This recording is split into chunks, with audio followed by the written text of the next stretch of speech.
What's up, Bills Mafia? Oh, the Bills did it to us again. Another early exit from the playoffs, that is. But before we get to that, let's get to that intro. This is PZ Music.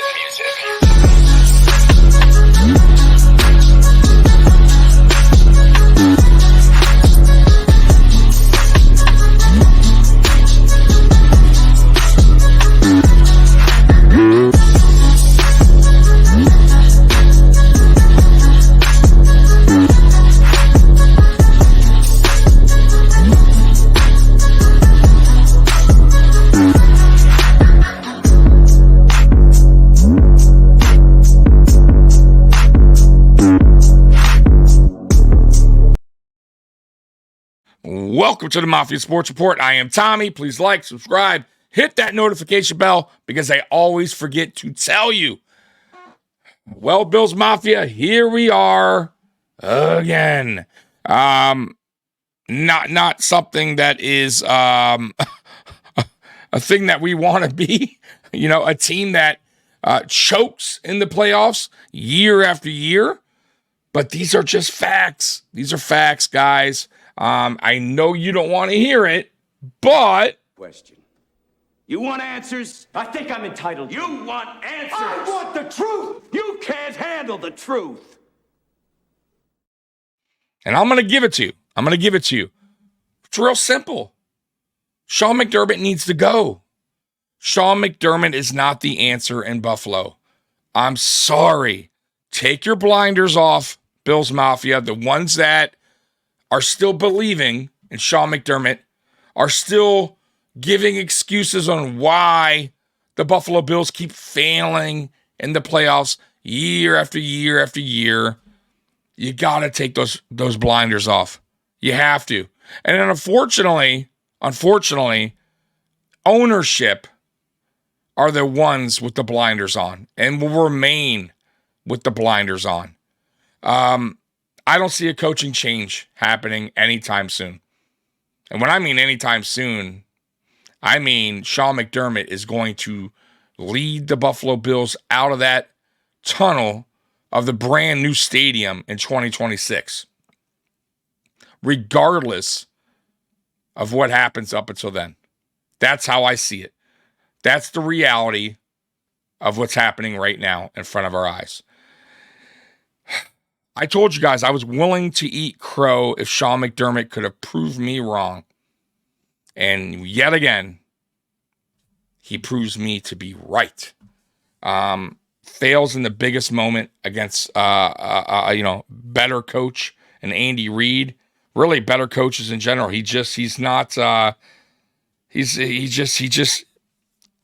He buckles under pressure, guys. And it's the same story. It's the same mistakes being made by Sean McDermott time and time again. The fake punt was planned. He admitted this. They practiced it. That was the worst. If you practice that all week, that's the result. That's what we got. A Damar Hamlin run.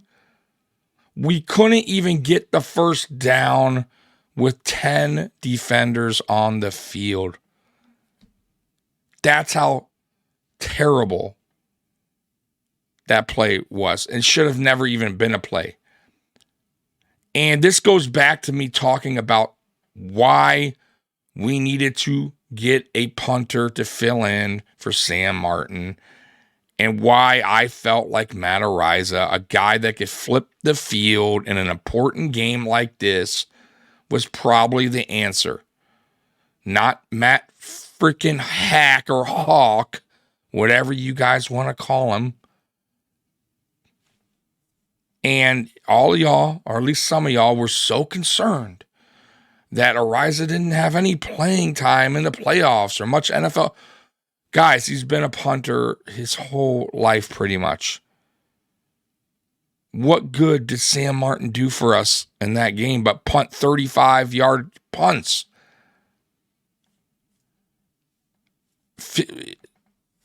Our kicker still missed field goals with him holding. What was the difference? That's one thing that just bothers me.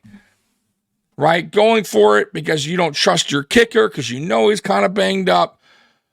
Also, not only that, he went for it because he admitted that his defense could not stop the Kansas City Chiefs at that point.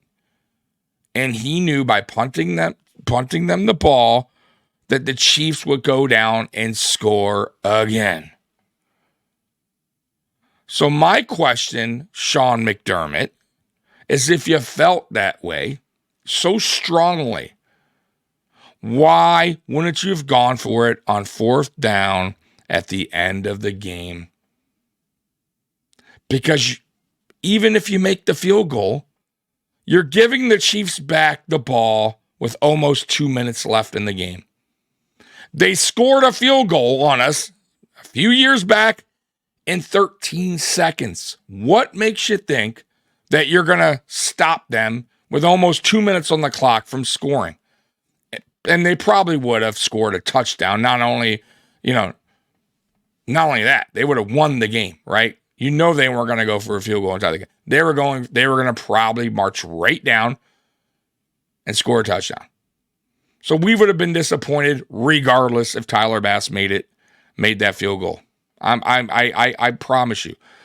Look how this year went, guys. Look at the close games we were in. Look at all the teams that drove down the field on us on close games to win. The Patriots did it with Mac fucking Jones. The Giants almost did it with Tyrod Taylor. We got away with a holding. Right? I'm just saying. Over and over, Sean McDermott's defenses have failed the Buffalo Bills. And he's a defensive-minded head coach. Supposedly one of the best defensive-minded, coordinators out there. Yeah, he's good, but he gets his ass worked in the playoffs by better offensive coordinators, better head coaches like Andy Reid, who owns him. It's sad. It's tough. But I will say this, being, a Buffalo Bills fan, Bills Mafia, we have tough skin. We're used to this. I've been a fan since 89. I watched this team lose in the playoffs versus the Browns the very first year I watched them. Then I watched 4 Super Bowls in a row. All L's. Wide right. The drought years. This is nothing. I'm used to it. But what bothers me a little bit more than the drought years, I would say, is this team is good enough to make it to a Super Bowl, in my opinion. It's the head coach. It's the leadership. It's little mistakes like that. He talks about being a disciplined team, yet we're undisciplined. He preaches special teams, how important it is, yet we're terrible at it. He talks about, all the fundamentals, of football, and we're not good at it. He talks about tackling, how important it is, and yet we don't tackle good.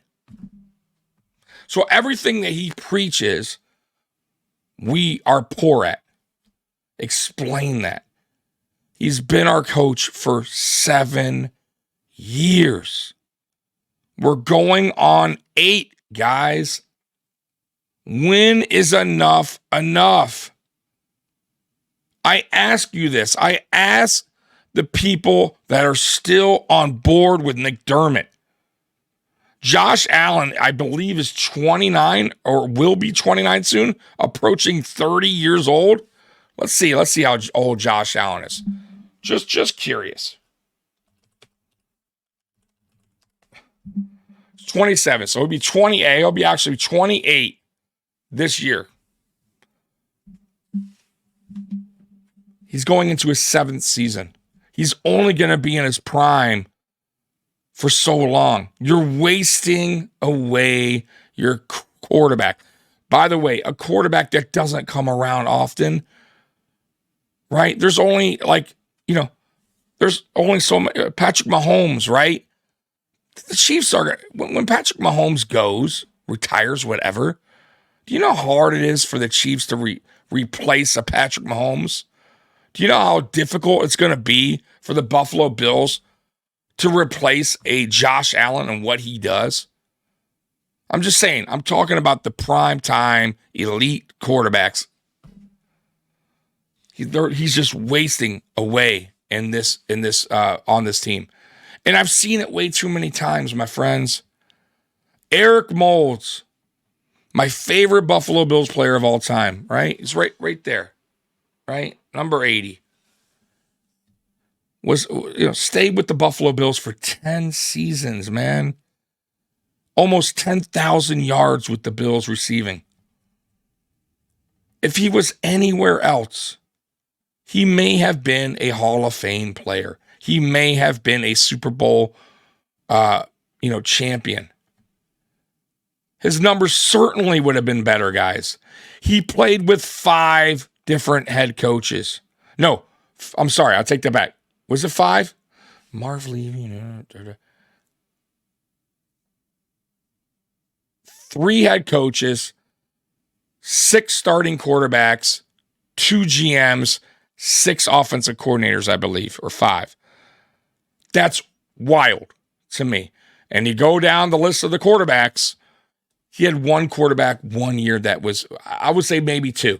You give Doug Flutie the 1 year, and Drew Bledsoe is 1 year. Other than that, he was with garbage. He wasted away his career in Buffalo. Absolutely wasted his career in Buffalo. And Josh Allen could be doing the same if things don't change. And like I said before, guys, Sean McDermott is a good coach. Yes. I'm not going to knock him for that. He's a good coach. He brought this team from the dead. Absolutely. I'll always, give him that. But guys, good is not great. You should want more. I don't want to be the fan that says, well, at least my team made it to the playoffs. At least we won our division. At least, we don't suck and we're a wild card team. Or at least we made it to a divisional round. Who cares? That's for loser teams to say. And if that's good enough for you, then I don't know what to tell you. And I feel like that's what's going on with the Pagulas. They're good with just good enough. They're cool with that because it puts fans in the seats. It sells merchandise. Right? We get all this hype going into a season with, when we get some new draft picks and a free agent here and there. But it's the same results. And yes, we had injuries, but so does every other team. Just don't do the excuse thing. All teams suffers injuries. The only way I would say that you could maybe bring that up is if we lost Josh Allen for the year. Then I would say, okay, I get it, right? Kyle Allen is not capable of leading a team to a Super Bowl. Fine. I would give that. But as long as you got Josh Allen, as long as you got supposedly one of the best receivers in the league and Stephon Diggs, which I don't believe anymore, then you should be a capable team to make it to a playoffs and get a Super Bowl run. Absolutely. And we have a good defense. We have players that have been on this team for a long time. But by the way, are going bye-bye. Like that's another thing. Like I told you guys, we're wasting careers in Buffalo. Micah Hyde, Jordan Poyer, one of the best safety duos in the NFL. They have just wasted away in Buffalo. Micah Hyde is probably retiring. If you hear his post game or actually his locker room clean out media talk, his neck is fucked up. His neck is jacked up, guys. He's not gonna return. And we would have to re-sign him anyways. And I don't know if we feel comfortable signing him again, considering what's going on with him physically and his neck. He probably will retire, and he understands this. He said it. He was in pain this year. He didn't feel like, at times he didn't feel like he was going to even come back and play this year. That's bad. I understand if he retires. I get it. Jordan Poyer, what are they going to do with him? They could cut him. They could. He's one more year on his deal, but they're going to keep him? I don't know. Trey White, 2 injuries, 2 years in a row. Both season ending. We're paying him a lot of money. Will he be back? Will they cut him? I would say you probably cut him. He's not going to be the same. He wasn't the same this year. He was better than he looked a little better. He played a little better, but he wasn't the Trey White of old. Let's be real, guys. Then our whole defensive line, most of them are gone. The only guys that are staying are Ed Oliver, Greg Rousseau, Von Miller one more year, but what Von Miller are we getting next year? I don't know. Leonard Floyd says he wants to be back in Buffalo, but he also said he wants that money. And I don't think Buffalo's going to be able to afford to pay him. He had over 10 sacks. He's going to get paid somewhere. And I don't think we have the money to pay him. Rasul Douglas, he's going to have to work out his contract. All right? He has 1 year left on the deal from the trade. Then you got, you got another guy. You got other things to worry about. You got linebacker. You got to get some depth on linebacker now. Safety, you got to fill Micah Hyde's spot. Gabe Davis is gone, which is fine for me. He did nothing. And it's too bad because I liked Gabe Davis, but he just, on a contract year, he did not show up. And I'm sure somebody will pay him. But the truth of the matter is he's not a true number 2. Now, maybe he goes somewhere and he becomes that number 2. It's possible in a new system, a fresh start, maybe. But he ain't doing it here. And then you got Stephon Diggs, who I know a lot of you guys are like, cut him, do this, do that, trade him. It's not possible. We owe him $30 million. We'd have to eat 30. It's not going to happen. He knows that. He understands that. He's not happy here. I'm telling you guys, he's not going to come out and say it, but his body language, his cryptic messages all the time, they speak volume.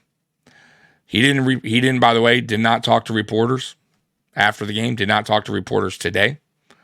Probably won't. You'll probably see, I'm sure in a month or two, some tweets, some Instagram stuff that's going to be cryptic. I'm sure his brother's going to chime in on, oh, come to Dallas. It's just starting to become a mess in Buffalo. And it all circles back to one guy. It's Sean McDermott. So, once again, by the way, Daquan Jones is gone. All right, unless we pay him. The only thing right now that's that I think is that we're good at least is trending in the right direction, is our offensive line. Young, they're all here, like they're all locked up on contracts. We're good there. They were healthy throughout the whole season. Osiris Torrance is only going to get better. Spencer Brown, for me, is the comeback player, right, of the year for the Buffalo Bills. Most improved player, whatever you want to call it, for the Buffalo Bills. I would maybe like to see if they can upgrade McGovern. Keep McGovern, but maybe see if you can get a better left guard. Mitch Morse is another guy. That is actually a guy that I didn't think about. He has 1 more year left on his contract, but what does he want to do? It's a lot of concussions. Though this year he didn't have any. He was good. But once again, You know how players are in the NFL. They do retire. They're starting to retire a little bit earlier. And he's been in the league a little while.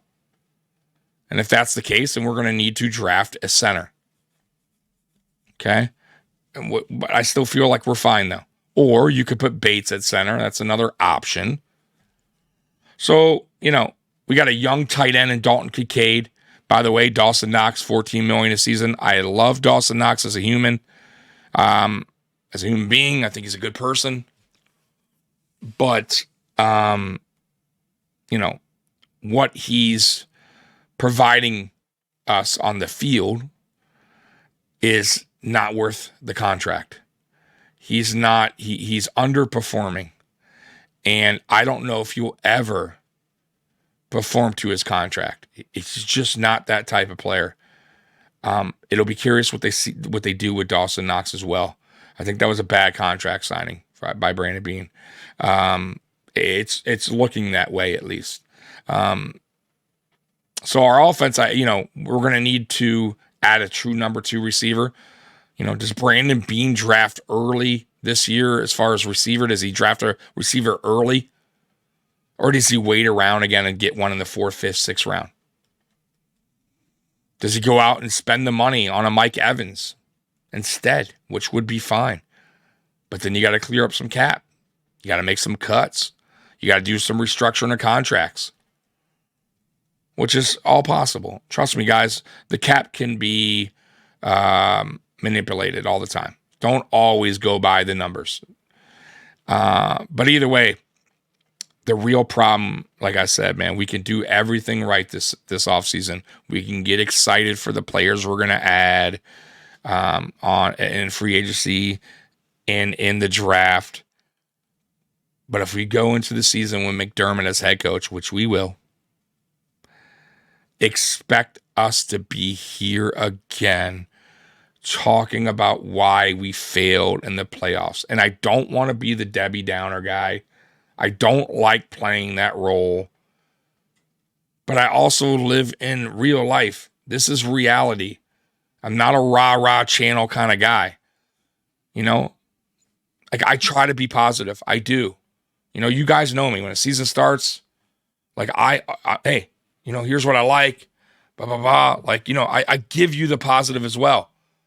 But I'm going to tell you the negative, whether you like to hear it or you don't. I'm going to give it to you. And, some of you guys, like I said, man, you're wearing blinders. You're closing your ears to the real world, what's really happening in Buffalo, right? To what's right in front of you. So anyways, let's get to this article real quick by Bills Wire. Shout out to Bills Wire. These are some takeaways from the game. Kelsey cooked. Once again, McDermott, right? You know what the Chiefs offense is about, especially this year. They don't have a lot of weapons right now, right? It's pretty much Mahomes and Kelsey. And yet, Kelsey cooked us again.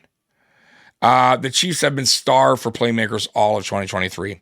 The lone threat in the passing game on paper is tight end Travis Kelce. Despite all the focus likely being on him, he cooked the Bills' defense. Kelce finished with 5 catches for 75 yards and 2 touchdowns.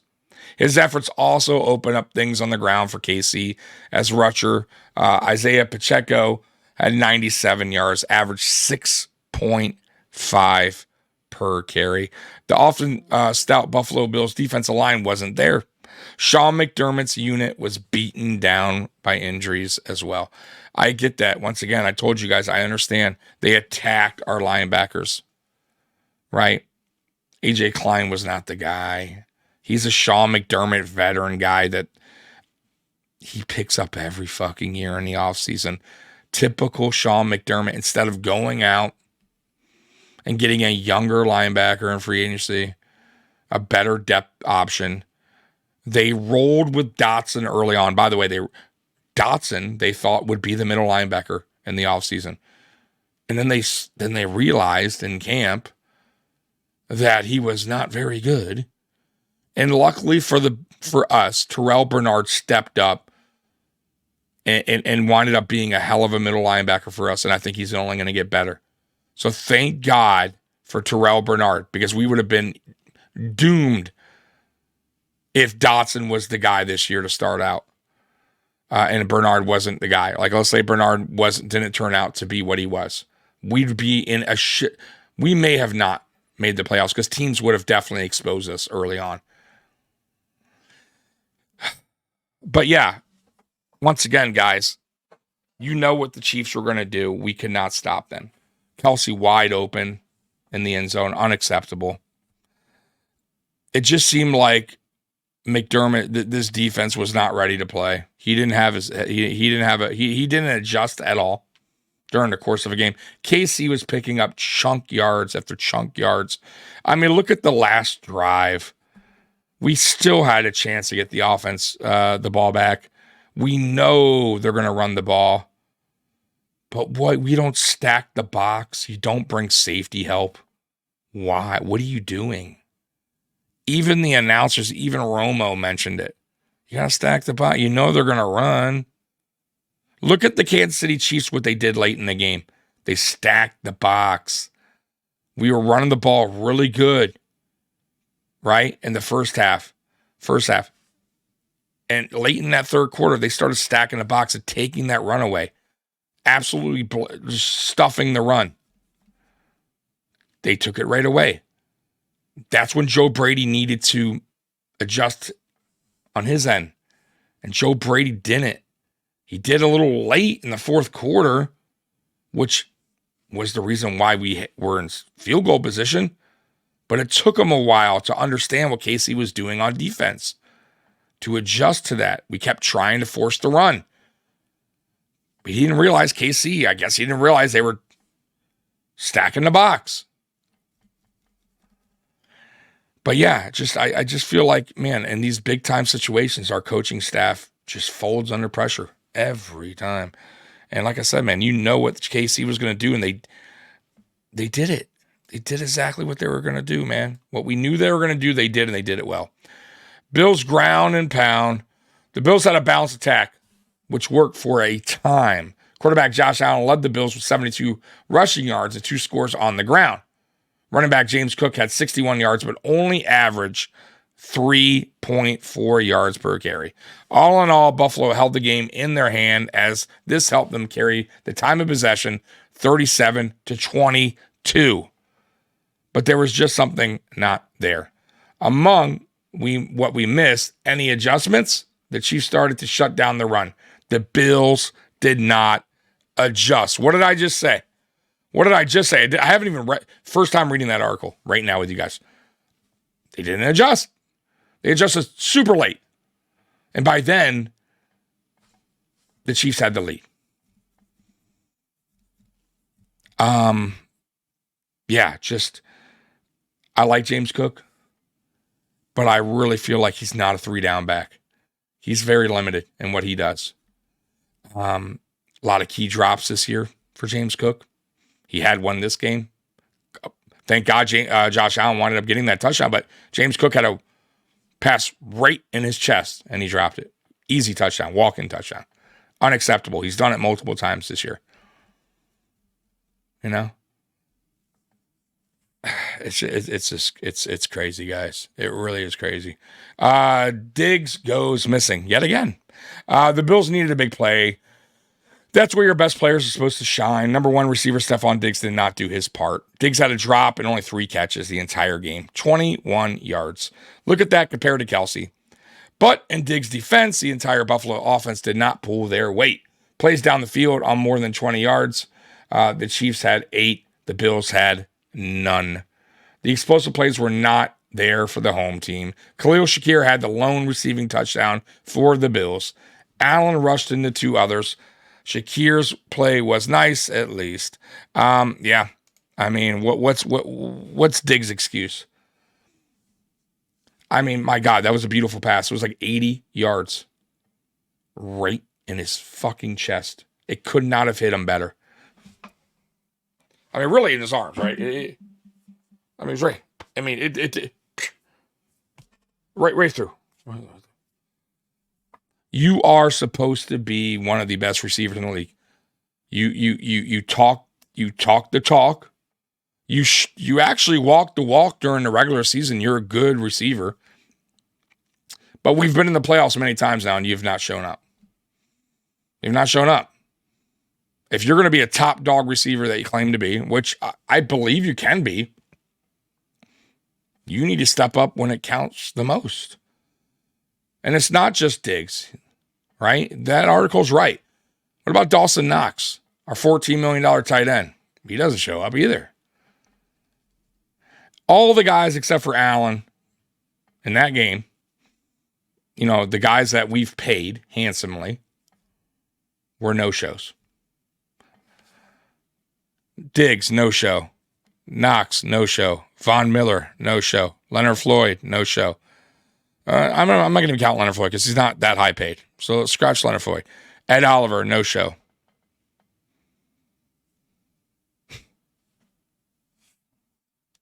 Who showed up? Josh Allen, Khalil Shakir, right? So let's put Josh Allen aside. Like who showed up that's on rookie deals or rookie? Khalil Shakir, right? The offensive line who are all young, right? They showed up.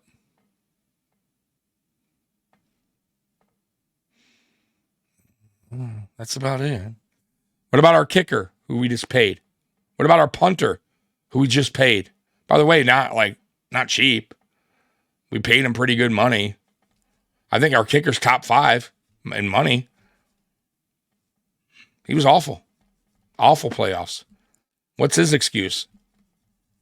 That was a makeable field goal. Last week, makeable field goal. This is a guy where we gotta, put it directly in the middle of the field for you to make a field goal because you keep pushing them to the right. You know where you play. You play in Buffalo, right? The winds are going. You should know how to kick that ball the right way, right? Like where to push it, and yet you push it to the right. Like it's mind-boggling. Sam Martin we paid, and now he's punting like Matt Hack, 35 yards, 40 yards. I mean, even before he got hurt, guys, he wasn't. His leg was not the best. He's a good kicker as far as corner kick, kicking it, coughing, kicking it, whatever.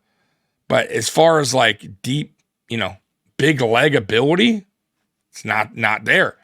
It's a 44-yard punter. 40, 45, he's around that range. Got to be better in Buffalo, especially in January. I told you guys, field position is everything in this game. And I mean, yeah, look at the stats, guys. We won time of possession. We won the turnover battle. If you look at the stats, we should have won the game. If you look at the stats, not the score, the Buffalo Bills controlled the time of possession by a lot. They controlled the turnover battle. And yet, here we are talking because the Bills couldn't find a way to get it done. All right, next up. Late game questions. The missed fake punt. The running game hitting a wall. Allen fumbling it and putting the ball in harm's way after not doing that for the majority of the evening. Throwing it into the end zone in the fourth quarter and settling for a 44-yard field goal on a windy Western New York night. There are questions worth asking if it feels like the Bills blew it. Absolutely. Abso-fucking-lutely. By the way, the punt, I talked about it earlier. That's a McDermott thing. That's what I'm talking about. It's stupid. That's a bad, what are you doing? And once again, if you really truly felt that way, that the Chiefs, that your defense could not stop the Chiefs, then why, at the end of the game, would you settle for a 44-yard field goal that, in windy Buffalo, right? And your kicker proved last week at home that he was not capable of making field goals. And by the way, this game, the ones he made early on, the field goal, even on the extra points, were all kind of close. they weren't beautiful kicks down the middle. The Chiefs, by the way, the Chiefs kicker, I forget his name, no problem. Right up the middle. No issue for him. Zero issue. Our kicker, problems. Oh, but we trust our kicker. We trust our special teams. You know, McDermott's a special teams guy. Been terrible all year. Smiley, pathetic. Special teams coach. See you in 2024. The Bills are 0-3 against the Chiefs under their current look with quarterback Patrick Mahomes and company in the postseason. Their Super Bowl dreams end early again. We'll see you in 2024. And yeah, I mean, guys, it is what it is. I mean, I'm not going to stop what I'm doing here. I love my Buffalo Bills. I will continue to, do these videos, to go live, to still, as my hat says on the side there, if you guys can read it, believe, right? I don't know if you can read it, right? Believe. But it gets harder and harder each season to truly believe that this Bills team is going to make a Super Bowl. We could dream, we can hope, we can pray that happens one day, at least before we leave this world. And I'm 45. I don't know how much more longer I got on here. But, man, can they give me just one? Can the football gods be nice to Bills Mafia? I mean, just give me one before I leave. But I just don't know if that one's going to come with Sean McDermott as head coach. That's the problem. So, guys, I want to talk to you about a few things so you're up to date with this channel and what's going on. We are growing. We are getting better. We are adding personalities to this channel. We're not going anywhere.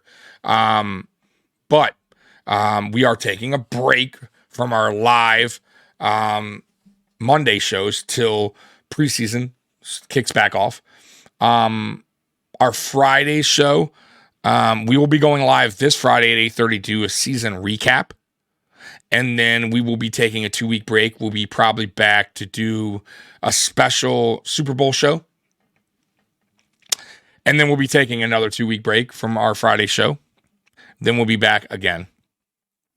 As far as our Wednesday show, Mafia Talk, I'm going to get with the fellas, see what they want to do, if they're going to take a break or not. I'll get back to you guys on that. I do have a new show coming out that is going to be very different than this show. The Tommy Caputo show, very soon. That will be very soon. That'll be on Mondays and Saturdays at 10 p.m. That is going to be talking everything from sports to news, entertainment, music, pretty much everything and anything. I'll be having a special guest on, and that's going to be every Monday and Saturday at 10 p.m. It's going to be a fun show. It's going to be like a late night talk show. And I just want to mix things up on this channel, especially during the off season, right? So, it may be for some of you guys and it may not be for others. So, that I'll understand, but, I'm just trying to have fun on this channel and mix it up for everyone. So, guys, I appreciate all the love and all the support that you've shown me, that you've shown Mikey, through the years on this channel. This was our best year to date as far as new subscribers go, as far as views go, everything. I started a membership page, which, by the way, if you want to become a member of Mafia Sports Report, the link is in the description. Go ahead and click that. It's $5 a month. You'll get your own, I do my own members videos only for members only. I also do content. Sometimes I'll put content out for members to see first before it goes public. And then you're also just really donating to the channel. And, and that goes towards, obviously, everything that we're doing here, new lighting, new, cameras, new audio, microphone, whatever. So we really, really appreciate that as well. So yeah, and then we also got merchandise. There's a link in the description is where, in the description, if you want to get some merch, which is just basically shirts and hoodies, pretty cool shirts and hoodies I design. So you go ahead and click that link. So other than that, Bills Mafia, I love you. And as always, go Bills. I'm out of here. Peace.